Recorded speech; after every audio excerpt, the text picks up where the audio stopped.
ఈ మధ్య కాలంలో మీడియాలో ఎక్కువగా నలిగినటువంటి ఇష్యూ ఈ రాజ్ తరుణ్ అండ్ లావణ్య ఇష్యూ.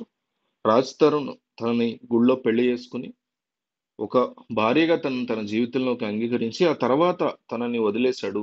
తను పట్టించుకోవట్లేదు. నాకు రాజ్ తరుణ్ కావాలి అంటూ లావణ్య చాలా గట్టిగా పోరాటం చేస్తున్న సంగతి తెలిసిందే.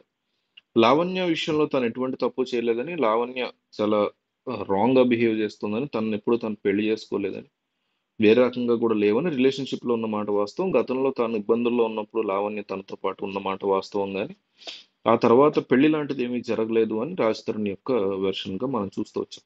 ఈ మధ్యలో 'మస్తాన్ సాయి' అనేటువంటి పేరు 2 సార్లు వినిపించింది. లావణ్య గతంలో డ్రగ్స్ కేస్‌లో అరెస్ట్ అయినప్పుడు వెనక ఉన్నటువంటి డ్రగ్ పెడ్లర్ ఈ 'మస్తాన్ సాయి' అనే మాట కూడా వినిపించింది. అయితే సడెన్‌గా మరి ఇప్పుడు ఈ మాట వచ్చింది కాబట్టో, లేకపోతే గతం నుంచి గూడా సెర్చింగ్‌లో బిజీగా ఉన్నారో గానీ, హైదరాబాద్‌కి సంబంధించినటువంటి ఎస్సీబీ పోలీసులు, స్పెషల్ ఎన్ఫోర్స్‌మెంట్ బ్యూరో అంటాం. సో, వాళ్ళు మస్తాన్ సాయి కోసం గుంటూరులో గట్టిగానే వాళ్ళు సెర్చ్ చేశారు. దొరికాడు. దొరికిన తర్వాత అనేక విషయాలు బయటపడ్డాయి అతని ఫోన్ నుంచి. అతను ఫోన్ ఓపెన్ చేసినప్పుడు కొంతమంది ఆడపిల్లలకి ఇట్లా డ్రగ్స్ ఇచ్చి, అంటే డ్రగ్స్ అమ్మి వాళ్ళతో న్యూడ్ వీడియోలవి తీసి తర్వాత వాళ్ళని బ్లాక్‌మెయిల్ చేస్తున్నాడనేటువంటి ఆరోపణలయితే అతని మీదొచ్చి కోర్టులో అవి ప్రూవ్ అవ్వాలి. సో, ఇంకా చాలా విషయాలు ముఖ్యంగా లావణ్యకు సంబంధించినటువంటి విషయాలన్నీ బయటకి రాబోతున్నాయి. నిజానికి ఇక్కడ హ్యాపీయెస్ట్ పర్సన్ ఎవరంటే రాజ్ తరుణ్.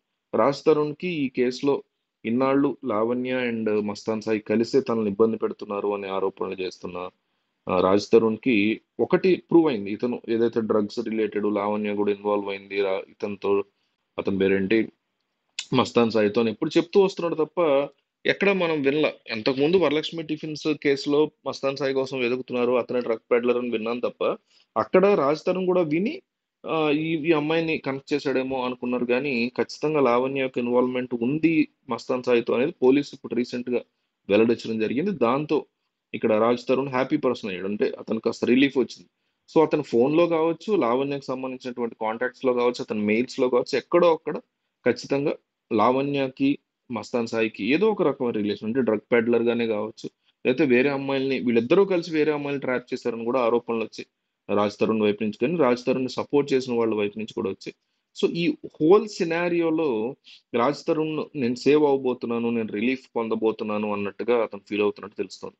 మొత్తం మీద కస్టడీలో తన డ్రగ్ పెడ్లింగ్ గురించి కావచ్చు, వరలక్ష్మి టిఫిన్స్ వాళ్ళకి ఎట్లా సప్లై చేసేవాడో అది కావచ్చు, ఫోన్‌లో దొరికినటువంటి అమ్మాయిల ఇష్యూ కావచ్చు, ఇవన్నీ కూడా ఒక్క సిట్టింగ్‌లోనే పోలీసులు రాబట్టగలుగుతారు నిజానికి వాళ్ళు తలుచుకుంటే. వీటిలతో పాటుగా లావణ్య అనేటువంటి వ్యక్తి తనకి ఎట్లా పరిచయం, ఏ రకంగా వీళ్ళిద్దరూ లైఫ్‌లో ఉండేవారు, రాజ్ తరుణ్, లావణ్య పెళ్లి నిజమా కాదా, ఇవన్నీ కూడా పోలీసులు మస్తాన్ సాయి నుంచి బయట పెట్టబోతున్నారు. ఇది గనక జరిగితే నిజాలనేవి బయటకొచ్చేస్తాయి. అంటే రాజ్ తరుణ్ చెప్తుంది కరెక్టా? లావణ్య చెప్తుంది కరెక్టా? అనేది మనకి ఇతను చెప్పే దాన్ని ఒకసారి ఆధారం చేసుకుంటే ఒక క్లియర్ ఐడియా వచ్చే అవకాశం ఉంది.